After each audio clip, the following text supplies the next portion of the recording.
Que estás en el cielo, te damos gracias por esta noche, noche del Señor, día del Señor, para estar juntos, elevar nuestras mentes, nuestros corazones a lo alto, para rogar tu rica bendición. Pedimos tu mano abierta, que nos concedas cuántas cosas necesitamos para nuestro crecimiento, nuestra solidificación como hijos tuyos. Querido Dios, guíanos en el estudio de esta noche, pedimos tu bendición y lo agradecemos en el nombre de Jesús. Amén. Amén. Muy bien, mis hermanos, vamos a continuar con el estudio, quizás no sin antes invitarles si hay algún hermano que quisiera traer algún comentario o pregunta sobre el tema, pues siéntase libre de hablar, ¿no? Y así en los comentarios todos nos vamos enriqueciendo. Ustedes pueden ver la imagen, ¿verdad? Allí. Las dos partes de esta tipología, la rosada y la verde. ¿Sí? En la verde está el número 5. ¿Lo pueden mirar? Ok, entonces... No, ¿verdad? No lo veo. No, entonces, no se preocupen. Ahí vamos. Ahora sí, pastor. ¿Se ve? Ahora sí. Eso, ahí se ve, perfecto. Muy bien, entonces, muy bien. Esta es la parte que quería conversar y detenernos, ¿no? Recordemos, mis hermanos, que estos estudios giran en torno a ver el desenlace de Jesús, su última parte, con el de la última generación. Es increíble los paralelos, es increíble, ¿no? Cada vez entenderemos mejor los textos bíblicos en que el Señor había dicho varias cosas a través del Espíritu Santo, tanto Él personalmente como por el Espíritu Santo, por medio del apóstol Pablo, Pedro, Juan, en fin, los principales autores del Nuevo Testamento, respecto de lo que tiene que ver con la aceptación de Cristo como nuestro Salvador, la justicia de Cristo, con la cual Él nos viste, y el proceso de santificación. Y especialmente la meta final, que es la impecabilidad, especialmente en la última generación. Como ustedes saben, mis hermanos, este tema es resistido. Creo que no hay razón si se entiende que la intachabilidad de los 144.000 es el último tramo, el último tramo. No sabemos si los que vivimos actualmente seremos el último tramo, posiblemente. Pero no por eso tenemos que, como hacen algunos, resistirnos, especialmente cuando uno se contempla el tiempo moderno, el tiempo actual. Nosotros ahora, como no estamos a la altura de la meta final de Dios, decimos, no, esto es imposible, no se puede y es un mensaje que hay que rechazar. No, hermanos, son dos cosas distintas. Una es la meta final, la ilusión de Dios, el proyecto de Dios final, al cual llamamos la impecabilidad o intachabilidad de los 144.000 o la teología de la última generación, es lo mismo. ¿Y cómo estamos hoy? Por supuesto, dejamos mucho que desear, absolutamente, estamos de acuerdo con eso. Pero al mirar la historia de Jesús y las frases, las enseñanzas que él dejó, nos dejan mucho para pensar. ¿Sí? Y especialmente este tema donde estamos yendo ahora, que vamos a ver a continuación. En la lección anterior hablamos de adventistas mal preparados para la crisis final. Si ustedes se acuerdan la cita que decía, como que no se les hubiera dicho. Jesús repetía varias veces, haced que penetren bien estas palabras en vuestros oídos. Pero cuando finalmente vino el evento, los halló mal preparados. Es el caso, ahí pueden ver en el número 5, donde dice Pedro mal preparado, recordemos la oreja de Malco, y luego la huida de todos los discípulos. Pero Jesús la tenía muy clara. Como él dice, yo tendría 12 legiones de ángeles que podrían socorrerme, pero si hago esto, ¿cómo se cumplirían las escrituras? Y otro texto donde él dice, heriré al pastor y las ovejas serán dispersadas. Ya estaba profetizado. Entonces, no lo tomó de sorpresa. Eso es lo que más interesa de la historia del maestro y que se aplica a nosotros, que no nos tome de sorpresa. Por eso esa cita que aparece en azul allí, del conflicto de los siglos, página 652, que decía que así también para los santos de la última generación, cuando llegue el tiempo del cierre de la gracia y el tiempo de angustia. Ella menciona específicamente esos dos asuntos. Muchos hermanos les sobrevendrá la crisis como que no lo hubieran, no se les hubiera dicho esa expresión. Por eso es que estamos estudiando y ojalá todos los hermanos, todos en todas partes del mundo, recordemos ese pensamiento, como que no se nos hubiese dicho. Lo voy a repasar, hermanos, lo tenemos allí a mano para que lo leamos, porque vale la pena recordar y mi sugerencia es que esto lo hagamos saber a todos los hermanos, a todos. Antes de la crucifixión, el Salvador había predicho a sus discípulos que iba a ser muerto y que resucitaría del sepulcro. Y hubo ángeles presentes para grabar esas palabras en las mentes y en los corazones. Pero los discípulos esperaban la liberación política del yugo romano y no podían tolerar la idea de que aquel en quien todas sus esperanzas estaban concentradas fuese a sufrir una muerte ignominiosa.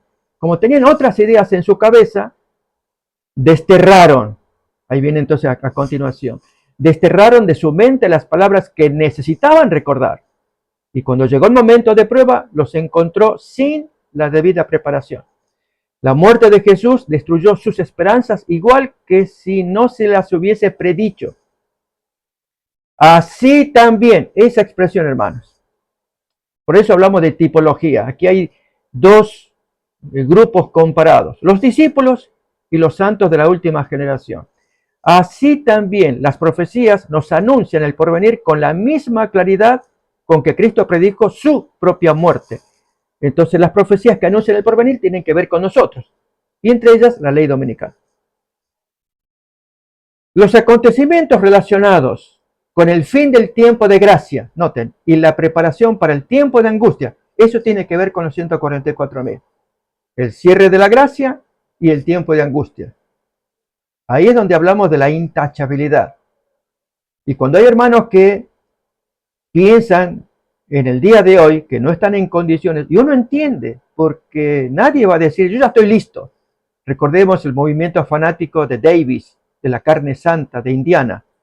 Ellos ya decían que estaban listos para la traslación, que ya no podían pecar, ni siquiera en pensamiento, que habían vencido todas sus inclinaciones pecaminosas, etc.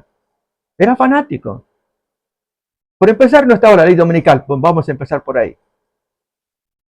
Y junto con la ley dominical vendrá el sellamiento y el fuerte pregón. Esas son evidencias externas. El fuerte pregón al menos. Y la ley dominical también. El sellamiento no sabemos, solamente en el corazón de aquellos que lo reciban. Porque Dios sabrá a quién le pone el sello y a quién no. Y esa es una carrera en la que tenemos que preocuparnos, como dijera Pablo, que corramos la carrera, no sea que otro tome el premio. ¿Sí? Dice más, pero hay miles de personas que comprenden estas importantes verdades de modo tan incompleto como si nunca hubiesen sido reveladas. Una de ellas tiene que ver con el cambio de carácter. Para algunos es nuevo. Yo pensaba que el cambio de carácter era para la segunda venida. Y ahora me están diciendo que es antes del cierre de la gracia. Que tengo que tener mi carácter totalmente dominado. Mis pasiones, mis inclinaciones, mis malos pensamientos. Si a algunos les gusta el chisme, bueno, hay que cortarla. Si a algunos les gustan, en fin, hermanos, si empezamos a enumerar cuánto pecado que nos rodea, ¿no? Bueno, dice, pero hay miles de personas que comprenden estas importantes verdades de modo tan incompleto como si nunca hubiesen sido reveladas. Satanás procura arrebatar toda impresión que podría llevar a los hombres por el camino de la salvación, y el tiempo de angustia no los encontrará listos. Mis hermanos, vamos a avanzar ahora con el número 6. La traición por antiguos hermanos. Antes voy a invitar a que leamos el número 6 del rosado, de la experiencia de los apóstoles, ¿no? Alguna lección que podemos traer de ello. Para ello buscamos Mateo capítulo 26, versículos 57 y 58, luego 69 al 75, tratando de entender qué le pasó a Pedro. Son textos que hablan de la negación de Pedro.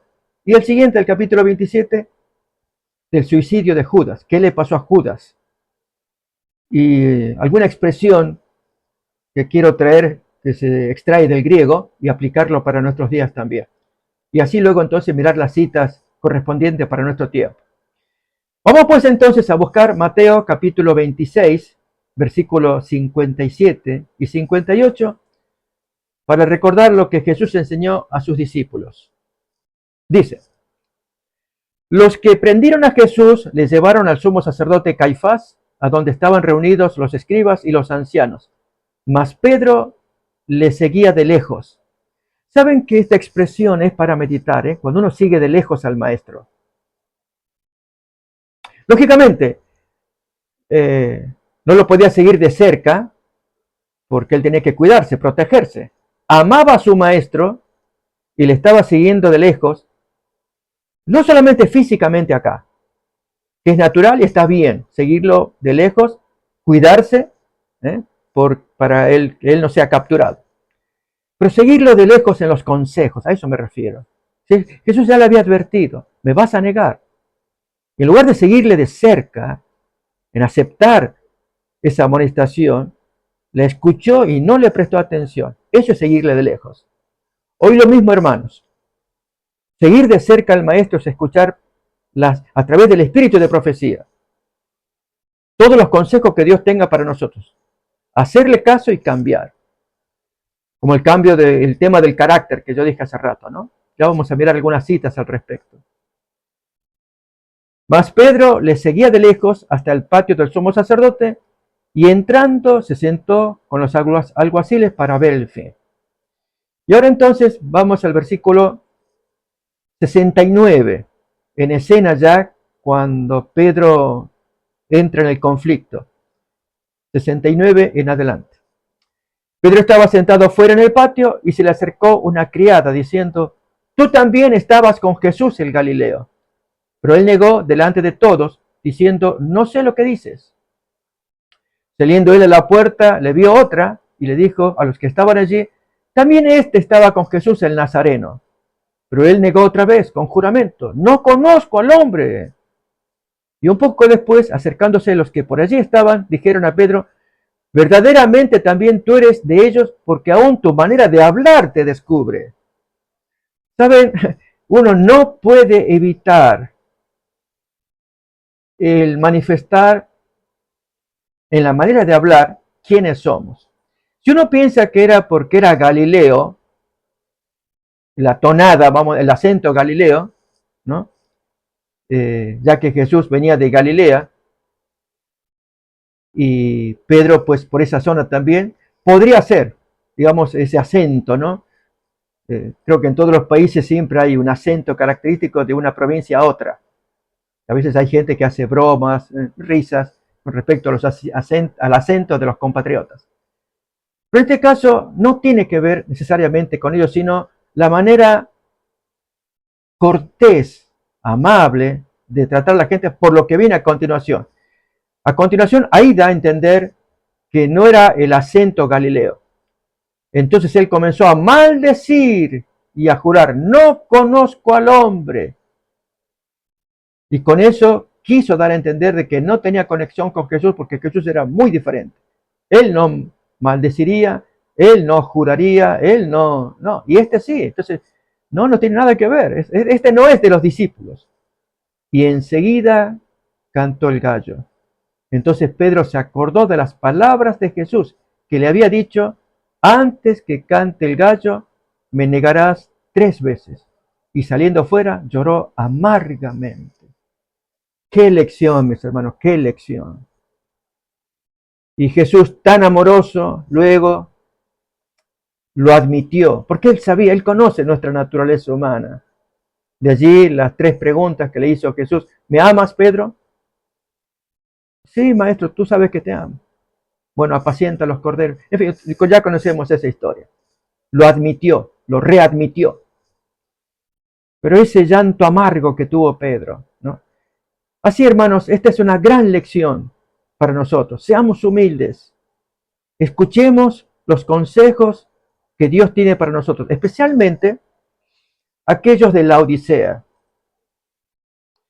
Cuando hay hermanos que predican, enseñan y especialmente traen mensajes que nos duelen, porque tienen que ver con las malas prácticas de los laodicenses. Entre ellas, el tema de la alimentación, por dar algunos ejemplos nomás, ¿no? Otro tiene que ver con la falta de obra misionera. Justamente el contacto con los puestos de avanzada es algo que estamos necesitando, ya pensando y planeando para nuestro futuro inmediato, y es que, producida la ley dominical, no sabemos cuándo, ya tenemos que haber estado fuera de las ciudades en conexión con los puestos de avanzada. Y no necesariamente salirnos, como uno dice, me voy al campo, ya tengo una chacrita, ya tengo, ahí compré, en fin, estamos así. Y hermanos, no está mal, pero es posible que tengamos escollos en el futuro, y es con respecto a la obra misionera, porque el Señor quiere no que nos apartemos, o mejor, que salgamos de las ciudades para vivir apartados. Es para que esas ciudades, que ya están malditas por los pecados que cometen, y en este caso el más grande de todos, que es la ley dominical, tengan que ser amonestados, porque el Señor quiere salvarlos. Pero hay una cita de Elena White que dice que serán amonestados no por los que vivan adentro, sino por los que vienen de afuera, pues precisamente de los puestos de avanzada. Pero hay hermanos que no logran ver esto. ¿Qué cosa? La obra misionera, el trabajar por los hermanos, o mejor, contactos o gente a quien haya que predicar y salvar. Entonces, cuando aparecen consejos del espíritu de profecía, hay quienes no quieren hacer caso o prefieren no escuchar. A continuación, vamos a leer el texto que tiene que ver con Judas. Ahora Mateo capítulo 27, versículo 3 al 5, y hacer una comparación entre ambos. Entonces Judas, el que lo había entregado, viendo que era condenado, devolvió arrepentido las 30 piezas de plata a los principales sacerdotes y a los ancianos, diciendo, yo he pecado entregando sangre inocente. Pero ellos dijeron, ¿qué nos importa a nosotros? Allá tú. Y arrojando las piezas de plata en el templo, salió y fue y se ahorcó. Hermanos, quiero resaltar el concepto de arrepentimiento. Elena White lo trae en el camino a Cristo, pero aquí lo voy a traer desde el ángulo de la lengua original griega. Los verbos usados para arrepentir en el caso de Pedro y en el caso de Judas son distintos y tienen un significado diferente. En el caso de Pedro, cuando él dice que lloró arrepentido amargamente, el verbo es metanoeo y significa cambio de mente. La persona, cuando entra en ese proceso de cambiar su mentalidad, va a sentir y a pensar distinto y en consecuencia a hacer distinto. Mientras el metamelomai, que es el otro verbo, el que se usa para Judas, es un verbo que significa cambiar de circunstancia o cambiar por causa de las circunstancias, pero no hay un cambio profundo. Lo voy a ilustrar. El caso del jovencito que está copiando el examen y el maestro pues está distraído leyendo el diario y todos los chicos haciendo el examen y este copiando. En un momento el maestro deja de leer y observa con cuidado y observa al niño a la distancia que está copiando. Entonces él se acerca con cuidado al maestro, el niño no se da cuenta y lo sorprende. Y el chico se da un susto porque lo pillaron copiando. Y está pero con el corazón en la boca y arrepentido. profesor, no lo voy a hacer más, no lo voy a hacer, por favor, no me elimine. Y le ruega. Y casi con lágrimas. El maestro dice, ok, nunca más lo vuelvas a hacer, ¿eh? Te voy a dar una oportunidad. Sí, profesor, sí. Y entonces, al día siguiente, pues viene la chance de rendir otra vez. Y el maestro nuevamente toma el diario y se pone a leer. La pregunta que hago, ¿ese chico se arrepintió? ¿O vuelve a las andadas? Creo que todos respondemos, ¿no? Así nos pasa a nosotros, hermanos. Es que volvemos a lo mismo cuando cambiaron las circunstancias. Y la circunstancia es que el profesor está leyendo otra vez el diario, entonces yo puedo seguir copiando. En el caso de Judas, se arrepintió porque hubo un cambio de circunstancia. Y es que Jesús estaba siendo tomado, juzgado, castigado. Y él estaba arrepentido porque el plan le salió mal. Él lo que quería era entregarlo para que él se libere. Como quien dice, acelerar el reino de Dios. Él creía que Jesús, que tenía mucho poder, podía librarse de esa gente y anunciar el reino. Pero jamás imaginó que lo que él estaba haciendo realmente era una traición.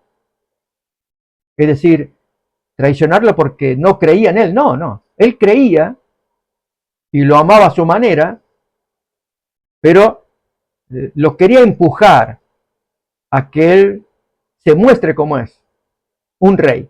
Eso nos lo va a contar el espíritu de profecía también, las razones por las cuales él actuó como actuó. Pero debido a que no había desarrollado una confianza en Jesús, él sí realmente vivía lejos de Jesús. Si Pedro lo seguía de lejos, este lo seguía ya mucho más lejos. De modo que, al no desarrollar confianza en el maestro, no sintió que podía ser perdonado. Y la conciencia acusándole lo empujó a suicidarse. Porque le faltó fe en el Señor que le podía perdonar. Mis hermanos, hoy podemos atravesar lo mismo. Depende muchísimo el grado de familiaridad que tengamos con el Maestro, el tiempo pasado con Él, en oración, en estudio de la Biblia, en lecturas que tengamos de libros inspirados, particularmente de Elena White, para que nuestra confianza se desarrolle y crezca, y crezca. Y cuando a veces cometemos lo que no hay que hacer, Dios puede perdonarnos.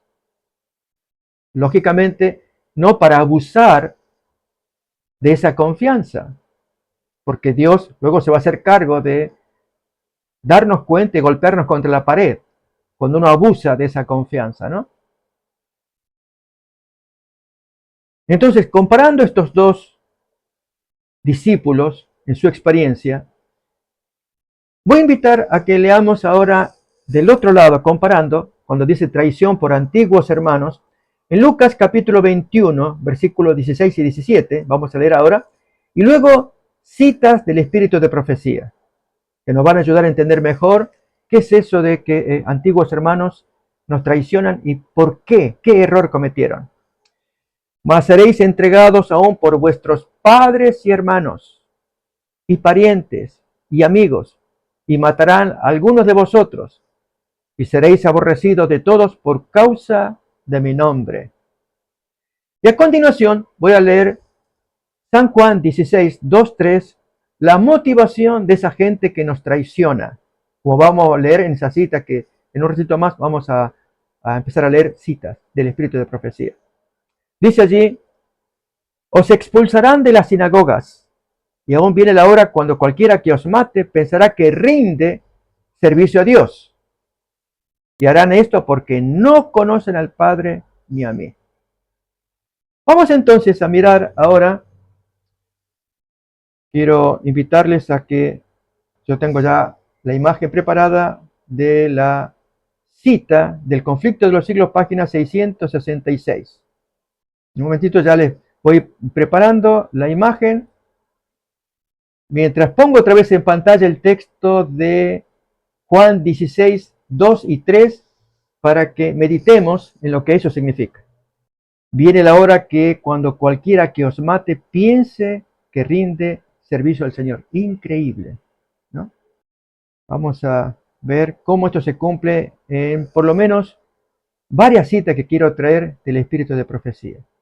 A continuación, ya traigo, vamos a buscar las citas. La imagen inicial no es muy agradable que digamos, ¿no? Solamente es ilustrativa. Para leer lo siguiente.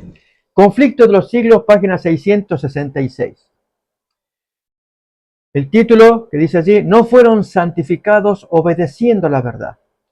Conforme vaya acercándose la tempestad, muchos que profesaron creer en el mensaje del tercer ángel, pero que no fueron santificados por la obediencia a la verdad. Hermanos, es muy importante obedecer cada rayo de luz que Dios nos haya dado. Ya sea, por ejemplo, en la guarda del sábado, que leímos por ahí. Déjenme que dé un ejemplo, ¿no? Respecto de la lavado de loza en sábado. Por dar un ejemplo, ¿no? Hay citas al respecto. O conversaciones profanas en sábado. Muchas que tienen que ver con el sábado, porque es el día del Señor y Dios quiere que ese día lo guardemos como Él quiere. Tenemos el resto de la semana para hacer nuestras actividades, ¿verdad? Y aún así en la semana tenemos ciertos comportamientos que nos gusta mirar esto, mirar lo otro, comer esto, hablar esto. Y vamos aprendiendo que no, que tenemos que ir cortando con eso. Entonces, al decir que no fueron santificados obedeciendo a la verdad, abandonarán su fe e irán a engrosar las filas de la oposición, uniéndose con el mundo y participando de su espíritu. Llegarán a ver las cosas casi bajo el mismo aspecto. Así que cuando llegue la hora de prueba estarán preparados para situarse del lado más fácil y de mayor popularidad. Hombres de talento y de elocuencia. Creo que se referiría a los líderes, pastores, doctores, maestros, que se gozaron un día en la verdad, emplearán sus facultades para seducir y descarriar almas. Se convertirán en los enemigos más encarnizados de sus hermanos de antaño. Cuando los observadores del sábado sean llevados ante los tribunales para responder de su fe, estos apóstatas serán los agentes más activos de Satanás para calumniarlos y acusarlos y para incitar a los magistrados contra ellos por medio de falsos informes e insinuaciones. Esto nos hace acordar a Judas, un hombre talentoso para expresarse, para moverse, un líder que se gozó estando con los discípulos, pero emplea sus facultades para descarriar almas, aquellos que estuvieran con él, y luego se convierte en enemigo, porque ve las cosas casi bajo el mismo aspecto. Estoy expurgando parte de la cita para tratar de entender qué le pasó a Judas. Hay gente que no nos van a entender. Entre nosotros, hermanos, a medida que avance el tiempo, nos tenemos que entender entre nosotros. Cuanto más estemos comunicados unos con otros, como el carbón cuando vuelve al brasero, recupera el calor. Y allí viene el atizador que va a mover la ceniza. Y entonces entra otra vez en calor. Cuando hay pláticas espirituales, videos espirituales, sermones también, lecciones, conversaciones santas, donde nos ayudamos unos a otros. Y uno recupera la fe y se siente entusiasmado. Pero ¿qué pasa con el hermano que deja de venir? Ese es el peligro. Comienza a ver las cosas como el mundo las ve. Miren la siguiente cita. Está tomada de Testimonios para la Iglesia, tomo 6. Según las pruebas se vayan acrecentando a nuestro alrededor, se mostrarán en nuestras filas tanto la desunión como la unidad. Algunos que están en estos momentos preparados para empuñar las armas espirituales, cuando lleguen los tiempos de real peligro, pondrán de manifiesto que no habían edificado sobre la roca firme, cederán ante la tentación. Quienes hayan recibido una gran luz y grandes privilegios, pero que no los hayan cultivado o practicado, nos abandonarán utilizando cualquier pretexto. Si no han recibido el amor de la verdad, serán cautivados por las falsedades del enemigo. Le harán caso a los espíritus seductores y a las doctrinas de demonios y abandonarán la fe. Satanás está jugado absolutamente por arruinar, ya que él se pierde. Él tiene mucho odio con que una simple hormiga, como es un gusano, como es el ser humano, ocupe el lugar de él en el cielo. Él no lo puede tolerar. Así que si él se destruye, va a destruir a todos los que él cuida, y así los ángeles que le acompañan. De allí el odio, hermanos, que le tiene a Jesús y a la raza de los santos que escogen a Cristo como su Salvador personal. Quiero mostrarle más esta cita a continuación. Una imagen primero. Ustedes pueden ver, esta es una procesión católica. ¿Sí? Y uno la mira, los adornos que ellos llevan. El joven que está en el primero, de blanco, incluso más o menos este que está primero, lleva algo entre sus manos. No es el tricéreo. Esta es una caña alta que tiene 3 partes, que antiguamente se usaba para procesiones, pero por 1955 por ahí se suspendió. Miren a continuación esta cita de Elena White de una procesión católico-adventista que aparece en Testimonios para la Iglesia, tomo 1. A nuestro regreso en el camino, sostuvimos 2 reuniones en Orange y vi evidencia de que la iglesia se había beneficiado y animado. Nosotros mismos fuimos refrigerados por el Espíritu del Señor. Esa noche soñé que estaba en Battle Creek y miraba por el cristal del lado de la puerta. Observé una compañía que se acercaba a la casa de 2 en 2. Parecían decididos y determinados. Los conocía bien y me volví para abrir la puerta de la sala para recibirlos. Eran hermanos adventistas. Pero decidí mirar de nuevo. La escena cambió. La compañía ahora parecía una procesión de católicos. Uno llevaba en su mano una cruz, otro un escapulario, dice en la traducción errónea del español, reed en inglés, que es el tricéreo, un aparato, una caña. Reed como en inglés también significa caña. Y a medida que se acercaba, el que llevaba el escapulario o la caña hizo un círculo alrededor de la casa, repitiendo 3 veces: esta casa está proscrita o prohibida. Sus pertenencias deben ser confiscadas. Han hablado contra nuestra santa orden. Me sobrecogió el terror. Atravesé la casa corriendo. Salí por la puerta del norte y me encontré en medio de una compañía, algunos de los cuales yo conocía, pero no me atrevía a decirles una palabra por miedo a ser traicionada. Traté de encontrar un lugar apartado donde pudiera llorar y orar, sin encontrarme con ojos impacientes e inquisitivos. Yo repetía a menudo: si me dijeran qué he dicho o qué he hecho.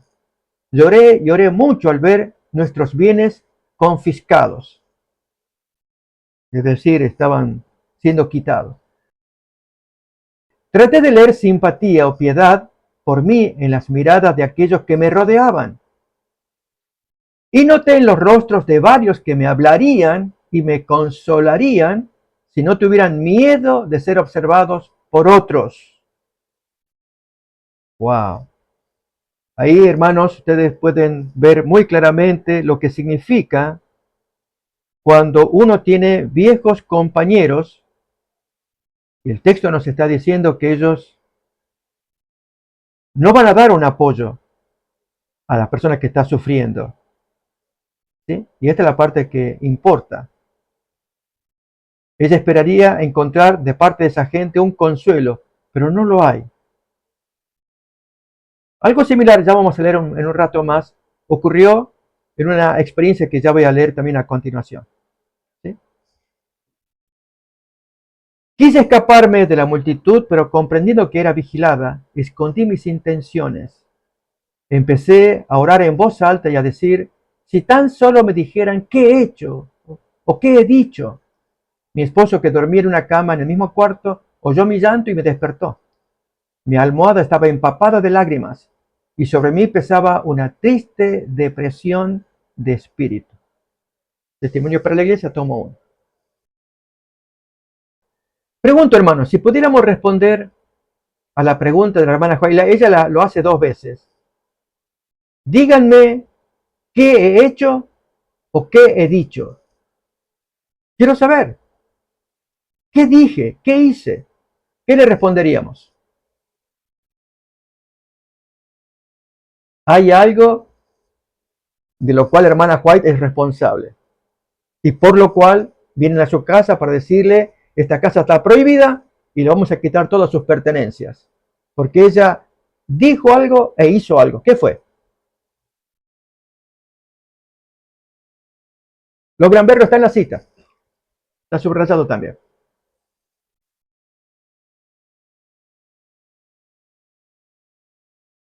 Han hablado contra nuestra santa orden. ¿Lo ven? Está en la última parte del primer párrafo. En otras palabras, mientras se aproxima el tiempo de que tienen que ser denunciados los pecados de Babilonia, Babilonia, nuestro enemigo, va a actuar también. Y si sacamos a luz las profecías de lo que el enemigo hizo durante el tiempo medieval y de lo que hará en un futuro próximo, y especialmente si hablamos de la venidera ley dominical, etc., y usamos Apocalipsis 13 para probarlo, ellos inmediatamente van a usar este argumento. Ustedes están hablando contra nuestra santa orden. Aún más. Hermano, Sí, disculpe que lo interrumpa. sí. ¿Creería usted de que la hermana White estaba refiriéndose específicamente a una orden, valga la redundancia, específica? Porque la Iglesia Católica tiene varias órdenes, ¿no? Entendemos, ¿verdad? Varias ramas, varios. Entonces, si usted creería de que ella se estaba refiriendo específicamente a una orden, sabemos que ellos tienen varias órdenes. Sí, y ya creo imaginar a la cual se refiere usted. Creo que no, en este caso específicamente, si se estaría refiriendo a los jesuitas. No, porque esta es una procesión, ella dijo procesión de católicos que vienen y la orden es todos ellos, el sistema católico, a hablar contra el sistema católico. Porque el mismo fenómeno se aplicaría a la segunda bestia del mismo capítulo 13, en que el espíritu sería el mismo. Si uno predica de Apocalipsis 13 las 2 bestias, pues precisamente las 2 bestias usarían el mismo argumento. Tú, adventista, estás hablando contra la santa orden. O sea, una bestia y la otra diría lo mismo. Están hablando contra nosotros y eso no lo vamos a tolerar. Porque tú criticas con tu mensaje, desanimando a la gente que no nos siga, que nos desobedezca, trayendo mala onda, tu interpretación particular contra el bien que queremos hacer y tú lo pones negativo, y después de poner, según las citas que tienes en tus libros, tú adventista, que después de esta apostasía nacional viene una ruina nacional, eso tú lo imaginas, eso es tuyo, eso es de tus libros. Nosotros no queremos ninguna ruina, hacemos lo mejor que podemos, o sea, etcétera, etcétera. Se capta, ¿no?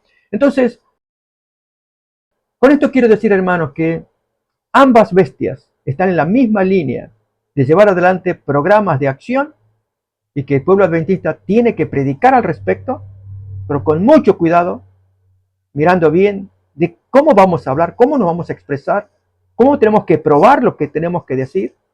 Nuestra autoridad reside en la sola palabra de Dios, en la sola profecía, en este caso Apocalipsis 13, Daniel capítulo 7, capítulo 8, a la hora de hablar de la historia de la bestia, hablar de Apocalipsis 17. En otras palabras, dominar muy bien los textos proféticos, Daniel y Apocalipsis. De modo que hablamos por autoridad del Señor ordenada en la Biblia. Y no porque se me ocurra, porque yo interpreto que la marca de la bestia es un chip y que entonces viene la orden de la Organización Mundial de la Salud diciendo ustedes hablan contra la vacuna, el chip, etcétera, etcétera. No, hermanos, hablamos lo que el texto bíblico dice. Y lógicamente, el texto dice para que lo interpretemos, para que lo entendamos. Entonces, noten que al hablar, al enseñar, al predicar, al publicar material, esta gente sabe qué creen los adventistas.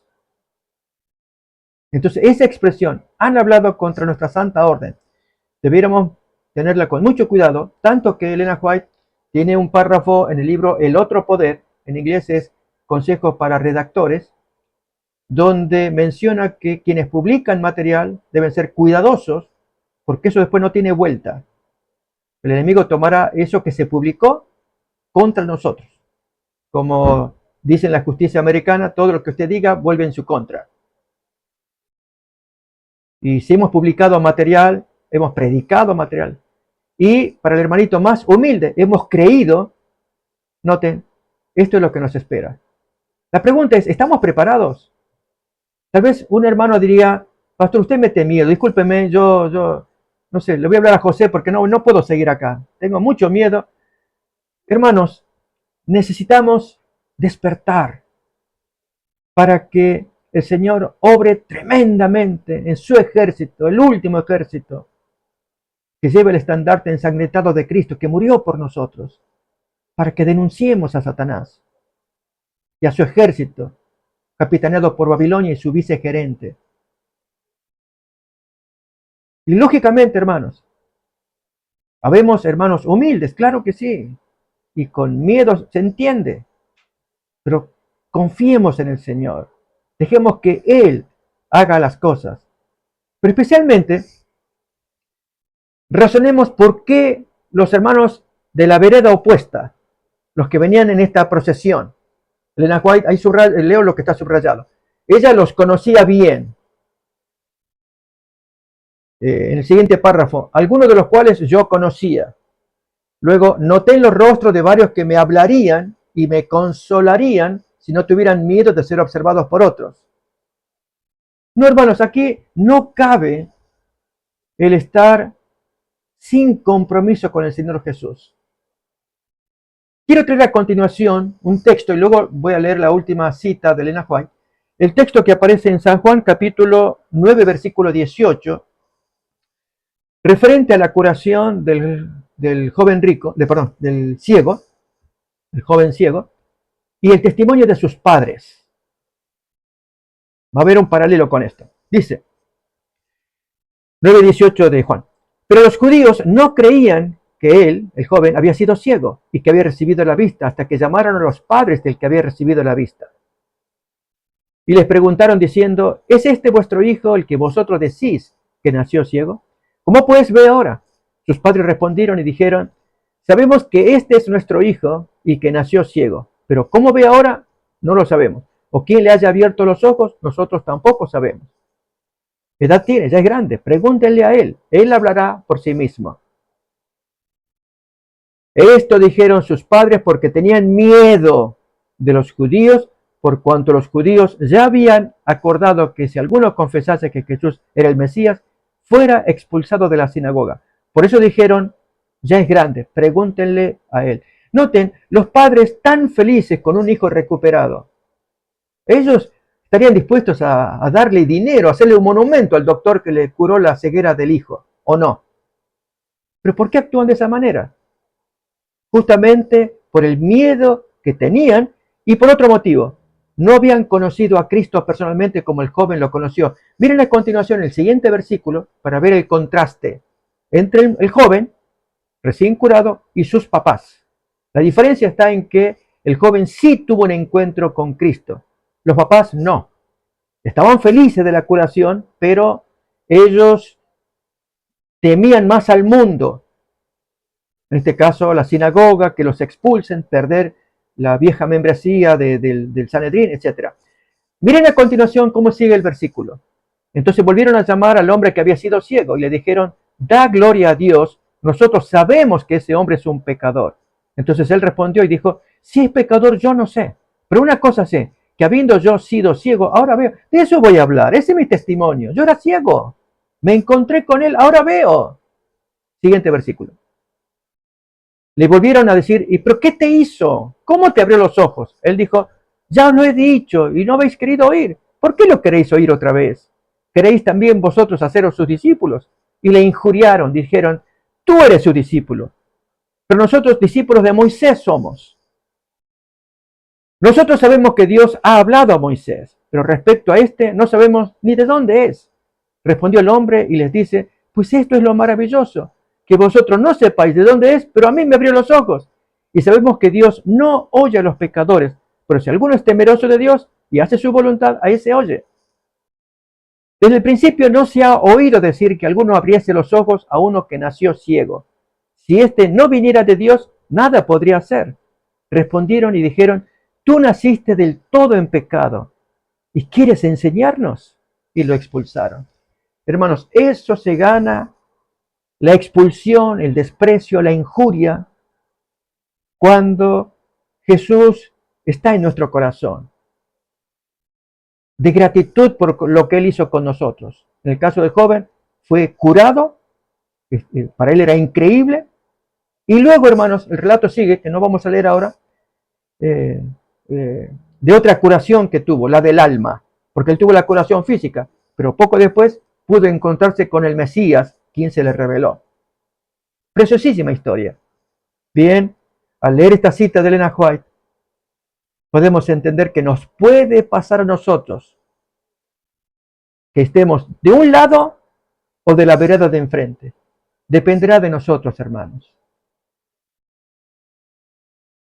La siguiente cita, creo que no la vamos a poder leer ahora, sino la próxima vez que nos reunamos, trata de ministros adventistas que instarán a guardar el domingo. Y el contexto de una cita de la Review Herald de 1884. Ya está lista para que ahí ya la podamos leer y lo haríamos el martes que viene, Dios mediante. Y entonces ahora quisiera invitar, hermanos, si hay algún hermano que quisiera dar un comentario, una impresión, sintámonos libres. Lo podemos hacer y ya después oraremos para encontrarnos después en la siguiente reunión y disfrutar de la noche del Señor. ¿Habrá algún comentario? ¿Alguien que quisiera decir algo al respecto? En lo personal tengo algún comentario, pregunta, hermano, pero me gustaría si alguien más tiene preguntas que lo haga. Yo me puedo esperar para el próximo martes, pero no sé si hay alguien más.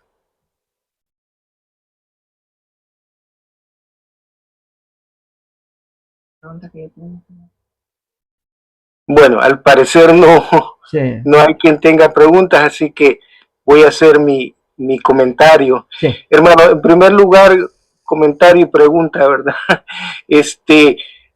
Pudiéramos nosotros decir que la teología de la última generación o la impecabilidad de los 144,000 es un motivo o un catalizador del zarandeo, porque yo veo de que en realidad esto que nosotros creemos está creando una división, y la palabra de Dios también divide, ¿verdad? Entonces eso en primer lugar, no sé si pudiéramos verlo así, que es como un catalizador del zarandeo, porque está haciendo una diferencia para mí entre el trigo y la cizaña. Por otro lado, teníamos aquí con mi esposa una diferencia de opiniones en cuanto al gallo que menciona la palabra de Dios, ¿verdad? Yo sostengo de que no es literal, sino que se refiere a el ejercicio que hacía la Guardia Romana. Y la tercera y última, muchos hoy en día creen pues en los que nosotros llamamos evangelios apócrifos, y ha salido un evangelio que es el evangelio de Judas, ¿verdad? En el cual él se le menciona prácticamente como un héroe que cumplió pues el propósito que Dios tenía. Entonces, ¿cómo nosotros podemos rebatir esa situación, verdad? Esa postura de estas personas que confían en el evangelio de Judas. Bueno, me voy a quedar ahí es por el momento. Bueno, ¿cómo no? Respondo, José, a la primera pregunta, si es un catalizador, creo que sí, pero yo trato, en mi caso, de no hacerlo prominente como catalizador ni como el instrumento que podría provocar el zarandeo. Sé que si seguimos en este camino va a venir un zarandeo, un rechazo. De hecho, ya si hay quienes le están llamando doctrina satánica, esto irá creciendo, se están publicando libros contra esta enseñanza. Algunos piensan que es novedad, teología nueva, doctrina extraña, cuando en verdad es tan bíblica, tan sólida, quizás no la habíamos visto en la profundidad que ahora se está presentando por diferentes partes. El único aporte mío humilde es lo de la tipología, pero esencialmente va en la misma línea de lo que pastores y demás están predicando, trayendo textos, trayendo citas del espíritu de profecía. Y mi sugerencia es que sigamos estudiando, avanzando y dejar que el zarandeo de venir venga por el medio que venga, de modo que nadie diga, ustedes se creen que están del lado de acá, del zarandeo, que son el trigo y los demás que no aceptan son la cizaña. No, hermano, te traemos una doctrina bíblica, mírala, estúdiala, piensa que esto es muy serio porque el cierre de la gracia se da, o mejor, la edificación del carácter tiene que terminarse antes del cierre de la gracia, no después. Y esa parte, hermanos, las citas contundentes del espíritu de profecía, ya lo hemos citado, en algún momento lo vamos a leer también, del Hogar Adventista, página 12 y página 288. Y otras más que iremos viendo. Demuestran que es muy serio posponer la debida y urgente preparación, la lucha contra nuestro carácter, nuestro principal enemigo, que somos nosotros, y creer que podíamos seguir confiándonos en textos como Primera de Juan 2.1, abogado tenemos para con el Padre a Jesucristo el justo, Primera de Juan 1.9, que nos habla que Él nos limpiará de toda, ahí tenemos el texto, ¿no? Abogado tenemos para con el Padre a Jesucristo el justo, es Primera de Juan 2.1. Y 1.9, que confesemos nuestros pecados, que Él es fiel y justo, Primera de Juan 1.9, para perdonar nuestros pecados y limpiarnos de toda maldad. ¿Sí? Entonces, son textos, también Proverbios 24.16, 7 veces cae el justo, pero cuando cierra la gracia no hay una octava vez. ¿Sí? Entonces, textos así que abundan, que muestran la urgencia de prepararnos contra nuestro enemigo, que es nuestro carácter. Yo lo estoy enfocando por ese lado, y mucho más ese interés que si la ley dominical viene cuando venga. Ese es el plan del enemigo, que haga lo que quiera.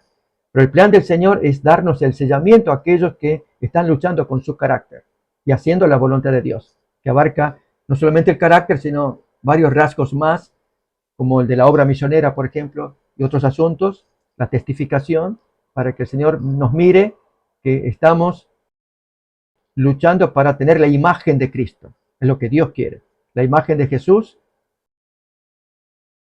puesta en sus hijos, a los cuales Él pueda sellar. Con respecto a la segunda inquietud sobre el gallo, supongo que usted tendrá alguna razón para decir que tiene que ver con la compañía de los soldados y de algún lado que hable de gallos, que tengan su hora de cuando cambian de guardia, vamos a decir así, ¿no? Si hay información al respecto, la desconozco. Es más común la otra opinión, de que a la madrugada pues el gallo canta. Y eran horas de la madrugada en que estaban todo a escondidas esta gente, ¿no? que el pueblo no se enterara, porque ya querían llevar todo consumado, y cuando ya fuera la mañana, que la gente sale ya a sus lugares, se enteran de que ya hay que condenar a Jesús. Y ahí sí, ya era más fácil lograr eso, ya estaba en manos de que estén todos de acuerdo el Sanedrín, y luego el Pilato, para que luego entonces la gente ya pueda apoyar todo lo que había que apoyar, ¿no? Por lo tanto, creo que tiene que ver más bien con los gallos físicos, ¿no?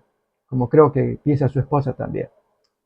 Y con respecto al tercer punto de los evangelios apócrifos, sí, hermanos, no le demos absoluto valor. Los evangelios apócrifos y los gnósticos, los pseudoepigráficos. Hay varios materiales o sea, hay muchísimo material que se publicó además del Antiguo Testamento y el Nuevo Testamento. En el caso del Antiguo tenemos los apócrifos, que son los que están en la Septuaginta, parte de lo cual aparece publicado en las Biblias católicas, ¿no? Como primero y segundo de Macabeos, por ejemplo. Pero la Septuaginta tiene tercero y cuarto de Macabeos, por ejemplo, que no lo incluye la Biblia católica. Y hay así varios libros, la oración de Manasés y otros, que son interesantes, bonitos, pero no son inspirados. Los judíos no lo toman como tal.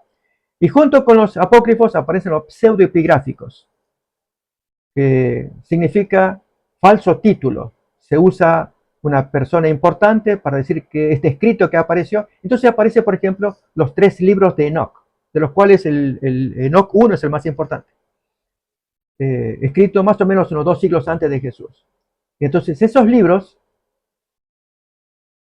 traen mucha invención, no obstante, hay párrafos sumamente interesantes. En el capítulo 1, Enoch trae la famosísima cita que Judas la leyó y la pone en su libro inspirado, acerca de Enoch, ¿no? Séptimo de Adán, que profetizó lo que profetizó, etc. Esa cita viene del libro apócrifo o pseudoepigráfico llamado Enoch, ¿no? Capítulo 1. ¿Qué ocurre? Judas, él era un lector, como era Pablo, y leyendo material, vio al Espíritu Santo, guió su mente para tomar ese pensamiento y decir, ok, esto sí es voz de Dios, y lo pone en su carta, en el versículo 14-15. Allí Judas escribe sobre Enoch, tomándolo de un pseudoepigráfico. Y otro tanto podría pasar con el Apocalipsis capítulo 20, donde se habla de Satanás echado al desierto. En verdad, o al abismo, dice, ¿no? Al ver Levítico 16, que habla de Azazel, que es echado al desierto, sobre el cual se confiesan todos los pecados del santuario, van sobre él, y un hombre destinado para ello lo lleva al desierto sin darle muerte. Esa noción nosotros la leemos de Levítico 16 y la aplicamos a Apocalipsis 20, a Satanás, que después de Jesús ministrar en el santuario, viene como rey, recoge a sus santos, y todos los pecados de los santos los carga Azazel, Satanás, y lo echa en el desierto. Pero aquí que en el libro de Enoch, capítulo 10, aparece prácticamente la misma idea. Usa el nombre Azazel, que lo toman preso, lo echan al desierto, y sobre él le cargan todos los pecados. Es como lo dice el libro de Enoch. Y se escribió 200 años antes, casi 300, antes de Apocalipsis, ¿no? Y no por eso vamos a decir que es inspirado. Enoch no es inspirado. Eso en cuanto al Antiguo Testamento. En cuanto al Nuevo, pasa algo similar. Tenemos apócrifos del Nuevo Testamento y también gnósticos del Nuevo Testamento. La historia, lógico, es larga, no la voy a contar acá, sino en cuanto a Judas, Judas tiene que ver con los gnósticos. Estos son escritos que estaban circulando y que una biblioteca fue encontrada en Egipto, se llama Nag Hammadi, un poquito antes del famoso descubrimiento de Qumran. Esto fue en 1946, ahí se encontró Nag Hammadi. Era una cantidad de rollos increíbles, entre ellos el Evangelio de Judas, y entonces llevó un tiempo traducirlo, y por la década del 2000, yo me acuerdo, la National Geographic hizo mucha propaganda, mucha laraca también, de que iban a publicar la traducción, que llevó años traducir, se le había encontrado un manuscrito por la década del 70, más o menos 1970, y como unos 30 años traducirlo y ya estaba listo para ponerlo al público. Y al traducir, efectivamente aparece allí ese diálogo de Jesús con Judas, en que Jesús le pide que él acepte este plan de traicionar al maestro, que iba a ser vilipendiado acá en la tierra y heredaría el cielo. El tema de los gnósticos, eso sí es un capítulo especial. Realmente eran gente, la palabra gnóstico equivale al español sabiondo, viene de gnosis, que significa conocimiento. Son los que conocen más de la cuenta, ¿no? Y son gente que andaban con cuidado de no manifestarse al vulgo cristiano, porque inmediatamente el hermanito se ofendía. Por ejemplo, que Jesús andaba en amoríos con María Magdalena. Ellos tenían premisas, estos gnósticos, entre ellos premisas de origen griego, entre ellos que Jesús no podía morir, otro murió en su lugar. Entonces se inventaban sus propios evangelios, muy filosóficos, por cierto. Entonces los cristianos ortodoxos los perseguían y destruían todo lo que podían de lo que ellos publicaban. Pero se salvó esta biblioteca famosa de Nag Hammadi, muy rica en escritos para entender qué pasaba con esa gente, ¿no? Por lo tanto, todo lo que sea del gnosticismo y de los evangelios gnósticos es inválido, tal lo que Pablo dijo, doctrinas de demonios, que algunos tendrán comezón de oír para escuchar estas cosas. Pedro también habla de lo mismo en la segunda carta de Pedro, capítulo 2. Y entonces, nosotros nos confiamos en los textos canónicos del Antiguo Testamento y del Nuevo. Y no hay más luz que tengamos que recibir de esta escritura espuria, o sea, de origen incierto y falso también, en lugar de aceptar lo que Dios nos da por su Espíritu Santo. Jesús había dicho, yo tengo muchas cosas que decirles. Y el Señor lo hizo ahora por medio del Espíritu de profecía. Así que esta doctrina que estamos estudiando sobre la teología de la última generación, yo animo, hermanos, que nos dé paz, aprovechemos al máximo la justificación por la fe, esto es, que Cristo perdona ahora nuestros pecados, hacernos amigos de Jesús, confiarnos en Él, depender de Él, vivir para Él, expurgando todas nuestras cosas malas, confesando todo lo que haya que confesar. Ahora es el tiempo de oro de aprovechar todo ello, mientras estamos aprendiendo estas enseñanzas sobre la intachabilidad de la última generación y buscando que Dios perdone nuestros pecados y aspirando a esa meta, que es la meta que varios textos bíblicos del Nuevo Testamento apuntan, ¿no? Una iglesia gloriosa, sin mancha, irreprensible, ¿no? En fin, los textos abundan, que los hay, ya alguna vez vamos a repasarlo, para que nadie diga, no, esto es doctrina nueva. No, ya lo había dicho la Biblia, pero no le prestamos atención. Y especialmente ahora que estamos quizás bordeando el fin, ahora se nos viene encima todo esto. Y ahí es donde la gente empieza a despertar. Y esto ya estaba dicho, sí, para que en lugar de asustarnos o dudar o temer al ver que no estamos a la altura, eso es comprensible. Pero mientras estamos en gracia, a pelearla ahora, ¿no? Como cuando el médico nos dice, ok, yo te ausculté, te hice los rayos X y ahora descubriste que tienes este problema serio en tus pulmones. Pero doctor, me voy a morir. No, cálmate, estás en mis manos. Yo sé lo que voy a hacer. Yo te voy a hacer una operación. Pero de ahí en más, vas a comer lo que yo te diga, vas a hacer los ejercicios que yo te diga, vas a hacer lo que yo te pida, etcétera, etcétera. Pero doctor, me voy a morir con este cáncer. Ya, estoy yo acá. El médico le diría así, ¿verdad? Entonces, así nos dice el Señor. Yo estoy acá. Yo te voy a ayudar a edificar tu carácter. Pero confía en mí, vive para mí, óyeme, lee todos mis textos, sigue el espíritu de profecía, obedece y ten confianza. Haz la parte que tienes que hacer. Y hermanos, si vivimos así, ¿por qué temer? Si el Señor quiere presentar un pueblo tremendamente poderoso al enemigo, como lo hizo con Job. Probar que Satanás, todas sus teorías son falsas. Dios lo va a hacer con la última generación. Que Dios nos bendiga, hermanos. Dios nos bendiga ricamente. Igualmente, pastor, muchísimas gracias, bendiciones, feliz noche Gracias, y gracias. feliz noche a todos. Gracias, gracias. Buenas noches, hermanos. Muy buenas noches, hermanos. Tal vez, Feliz noche para todos. si les parece, tengo una Feliz oración noche. para cierre y ya nos iremos despidiendo. ¿Sí? Amén. Sí. Querido Padre que estás en el cielo, te damos gracias por esta reunión. Gracias, Señor, porque hablas a nuestros corazones y eres amante, nuestro amante intercesor. Disfrutamos a pleno la intercesión de Cristo en el cielo para confiarnos a ti, para pedir perdón por nuestros pecados, para pedir un nuevo corazón. Bendice a todos los hermanos, bendíceme a mí, bendice a nuestras familias, para que estemos más cerca de ti en todo momento. Querido Padre, guarda todo lo que hemos aprendido, lo que hemos leído, guarda en nuestro corazón, lo pedimos y agradecemos en el nombre de Jesús. Amén. Amén. Amén. Feliz noche. Feliz noche, mis hermanos. Buenas noches, hermano. Buenas noches. Feliz noche. Amén.